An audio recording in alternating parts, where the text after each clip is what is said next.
This is Authentic Analysis with AI and K, where we'll be discussing the most controversial crime cases from across the globe. as well as other important topics. Please remember to like, comment and subscribe.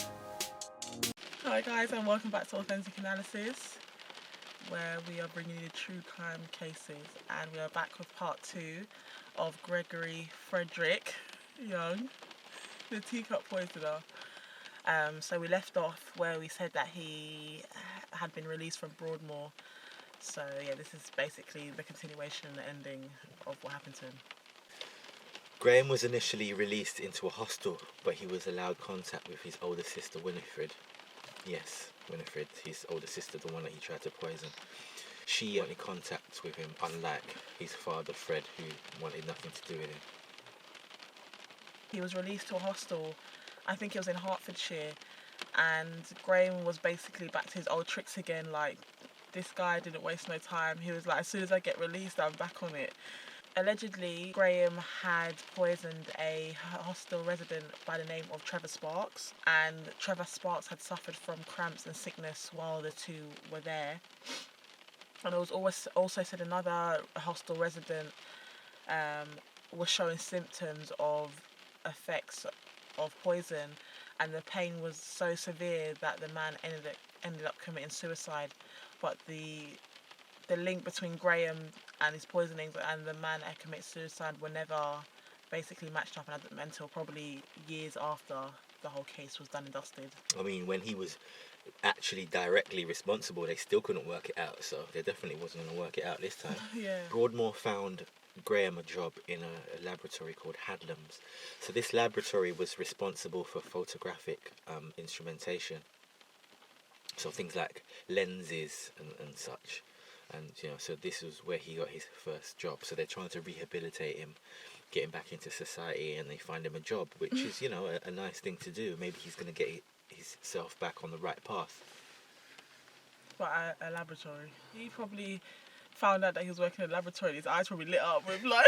Well, no, exactly. That's exactly what did happen, because the laboratory contains thallium, which we've already discussed. And thallium, apparently, when I was watching documentaries and doing research on this, there were only 2 places in England that would have thallium on their premises. And this place that they sent him to was one of them. So he just got released from prison for poisoning people, and you put him into a place where they have a poisonous chemical / heavy metal called thallium. So, you can kind of guess where this is going. Yeah, and it was like, okay, I know times have progressed, and they make sure when they release you to somewhere or they allow you to have a job, there's certain things you can't do and where you can work, etc. But the 70s is still a period where I'm sure they were doing their checks enough to know. But to me, this is basic check. It's not like, okay, are we going to do checks to see if he's working with any other more criminals? The word lab is probably in the name of the company, so yeah, lab. Like laboratory. Do they have chemicals in this laboratory? Maybe. And the manager didn't know what his crimes were. So is it their duty not to let the managers know, or is it up to the manager to find this out? I think they were trying to protect... Oh, yeah, that's what I was going to say. It's because he was underage, so maybe his files were sealed away. Yeah, basically. But, I mean, we'll talk about the changes and how this situation has been corrected. We'll talk about that later on. It was noted by the staff of this laboratory that Graham, again, was recognised as strange. They noted that he was very enthusiastic about chemicals and toxicology and chemistry, but they also noticed that he was a fan of Adolf Hitler. So once again, Graham Young was back at his back again with the same tricks. He's in a third place. He's gone from Broadmoor, where he was doing poisoning. He's gone to a hostel where he was doing poisonings, and now he's got a new job. Guess what he's done now? Poisonings.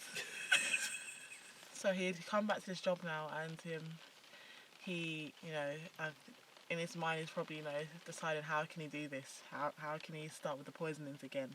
So one of his managers, by the name of Bob Eagle, started to experience cramps and dizziness. And at the time, there was a bug called the Bovington bug. So because the Bovington bug was going around and a lot of school children were suffering from it, they assumed that this was what was causing Bob Eagle to be ill, but which wasn't the case. It was due to Graham. And Bob Eagle had died July 7th, 1971.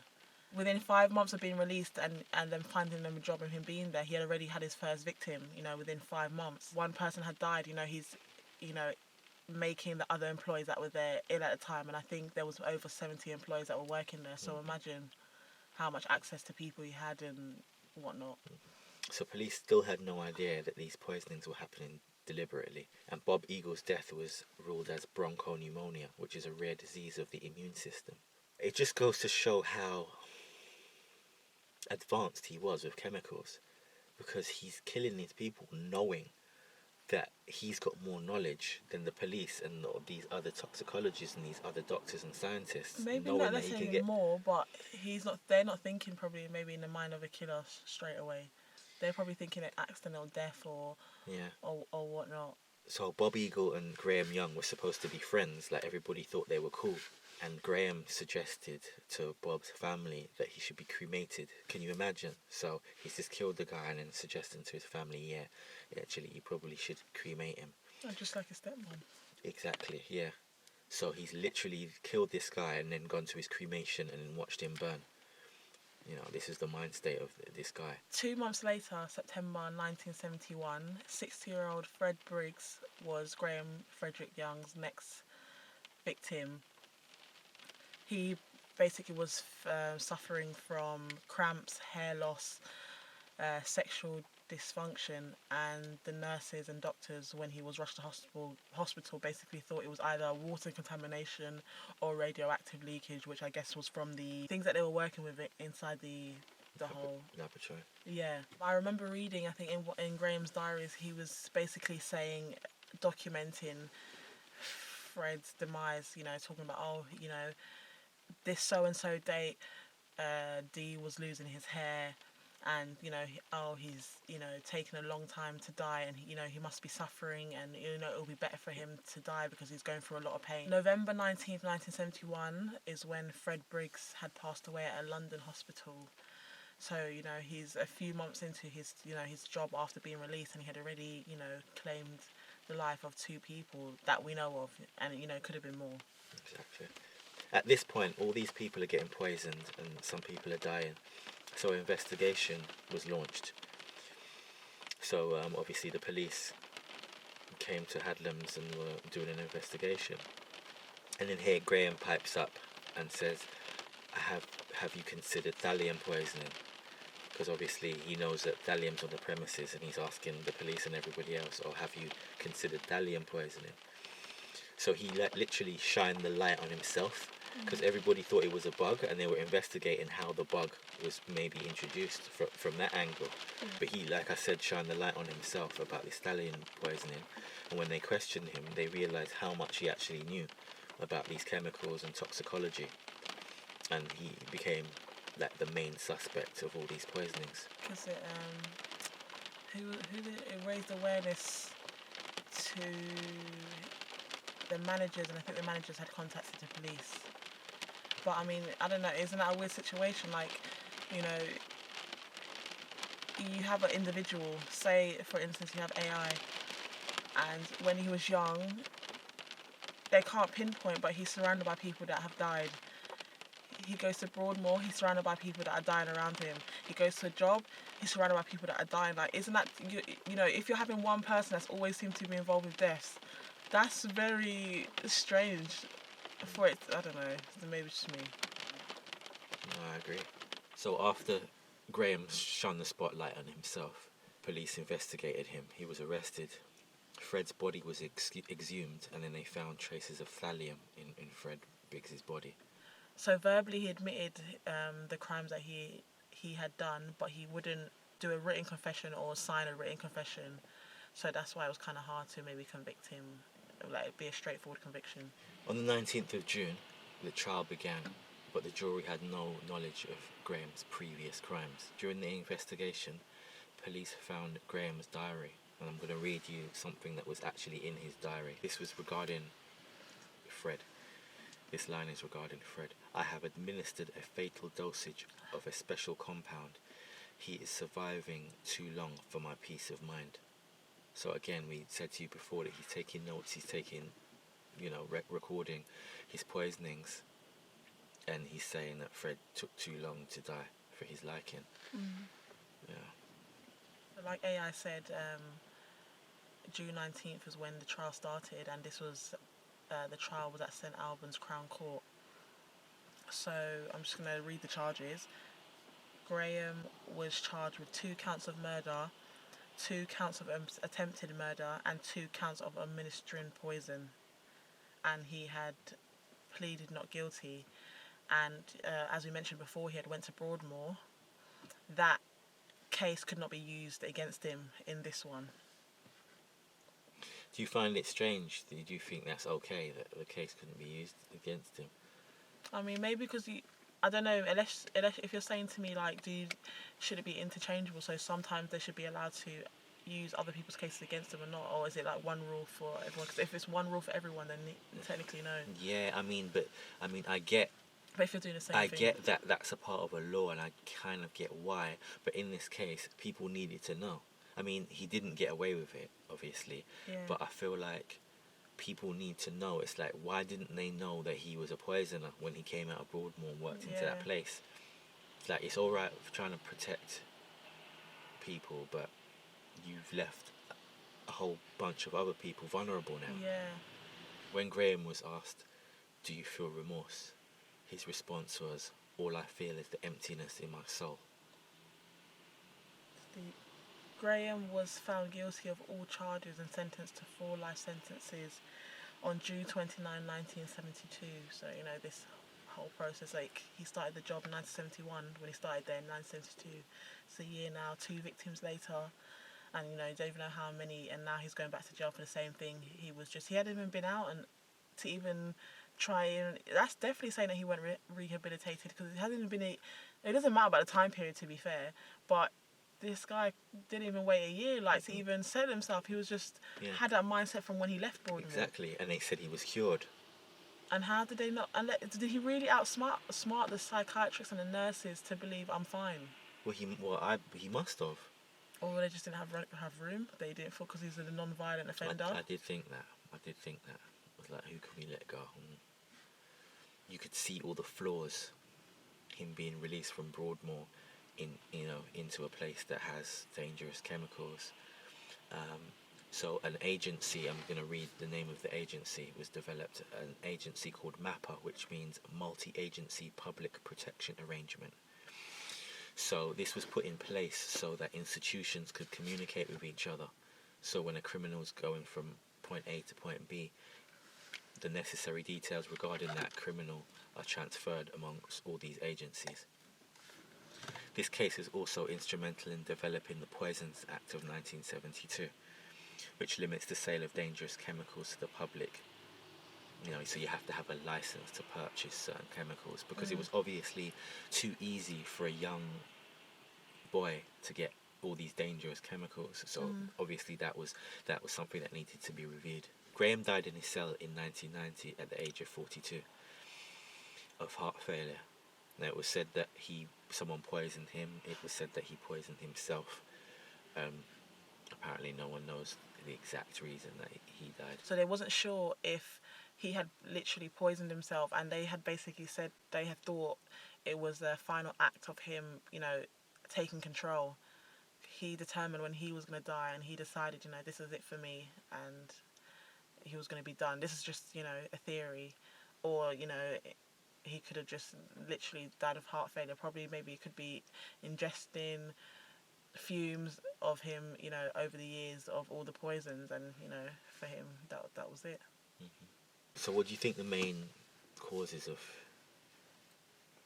this killing spree was? He was harbouring, a lot of hurt that he lost his mother. And, whether the dad intentionally or unintentionally made Graham feel like it was his fault, I think maybe naturally you know, if you're the last child of your parent and they pass away due to birth complications, you're always going to feel that guilt, yeah. that it was you. So if his dad was showing him that, he's, you know, feeling that. Yeah, I agree, and like you said, we don't know whether he was showing it directly or indirectly, but one thing is clear is that Dad left. Dad didn't stay to look after the son. Yeah. He went away, married another woman, and now when he's married another woman, that's when he wants to come back and reunite the family. That's got to play some part in as a Graham's son psyche. as well. Yeah. So yeah, Graham Frederick Young was obviously quite a troubled child that grew up into a troubled adult, and you know, we've seen this pattern in several of the other cases that we've looked into. You know, no excuses, but he did suffer what you could call trauma. Sorry, what were you gonna say? No, I just agree with you. You know, he did suffer trauma. He's been taken away from his mum. You know, she died when he was really young. Then he gets sent to his auntie, which I assumed he really liked it there. Then he gets taken away from her, and he's put back with the dad that he doesn't really like that much. So, you know, he's from place to place to place. Yeah.